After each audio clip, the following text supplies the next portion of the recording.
ಇದೇನು ಜಮೀನು ನೋಡ್ತಿದ್ದೀರಲ್ಲ, ಇದು ನಮ್ಮ ತಾತನಿಗೆ ಅವ್ರ ಅಪ್ಪನಿಂದ ಬಂದಿದ್ದು. ನಮ್ಮ ತಾತ ಯಾವುದೇ ಇಂಪ್ರೂವ್ಮೆಂಟ್ ಮಾಡ್ದೇನೆ, ₹1 ಜಮೀನು ಕಳೀದೇನೆ ನಮ್ಮ ಮಕ್ಕಳು ಚೆನ್ನಾಗಿರಲಿ ಅಂದ್ಬಿಟ್ಟು ನಮ್ಮ ಅಪ್ಪನಿಗೆ ಈ ಜಮೀನು ಬಂತು. ನಮ್ಮಪ್ಪ ಸ್ವಲ್ಪ ಇದು ಮಾಡಿ ಒಂಚೂರು ತೆಂಗಿನ ಸಸಿಗಳೆಲ್ಲ ನೆಟ್ಟು ನನ್ನ ಮಕ್ಕಳು ಕಾಲಕ್ಕೆ ಚೆನ್ನಾಗಿರಲಿ, ಅವರು ಕೂತ್ಕೊಂಡು ತಿನ್ನಲಿ ಅಂದ್ಬಿಟ್ಟು ಸಸಿಗಳನ್ನು ನೆಟ್ಟು ಈ ಥರ ಏಳ್ಸಿದ್ರು. ಈಗ ನನ್ನ ಕರ್ತವ್ಯ ಏನು ಅಂದರೆ, ಆದರೆ ಇಂಪ್ರೂವ್ ಮಾಡಬೇಕು, ಇಲ್ಲ ಅಂದರೆ ಒಂದು ಜಾಗನೂ ಸ್ವಲ್ಪನೂ ಕಳೀದೇನೆ ಮುಂದಿನ ಪೀಳಿಗೆಗೆ ನಾವು ಅದನ್ನೇ ಬಳುವಳಿಯಾಗಿ ಕೊಡಬೇಕು. ಅದೇ ನಮ್ಮ ಕರ್ತವ್ಯ. ಆದರೆ ಇವಾಗ ಆಗ್ತಿರೋದೇನು ಅಂದರೆ, ಒಂದು ಟೈಮಲ್ಲಿ ಅವರು ರಾಜಕೀಯಕ್ಕೆ ಎಂಟ್ರಿ ಆದಾಗ ಅವ್ರದ್ದು ಆಸ್ತಿ ಬರೀ 1 ಕೋಟಿ ಇಲ್ಲ ಅದಕ್ಕೂ ಕಮ್ಮಿನೇ ಲಕ್ಷದಲ್ಲಿತ್ತು.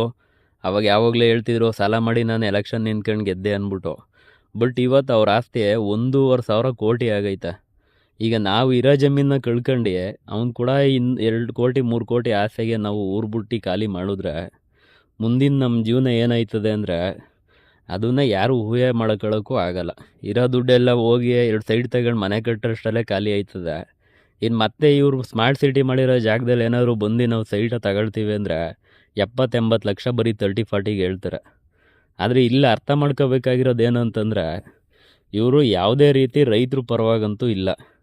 ಇವ್ರ ಉದ್ದೇಶ ಇಷ್ಟೇ, ಮಾಡಬೇಕು, ಅವರು ದುಡ್ಡು ಮಾಡ್ಕೊಂಡು ಹೋಗ್ಬೇಕೇ ಹೊರತು ನಮ್ಮ ರೈತರು ಎದೆ ಮೇಲೆ ಚಪ್ಪಡಿ ಕಲ್ಲ ಎಳ್ದು ಕಂಪ್ಲೀಟಾಗಿ ಅವರು ಹೋಗೋ ತೀರ್ಮಾನ ಮಾಡ್ಕೊಂಡವ್ರೆ.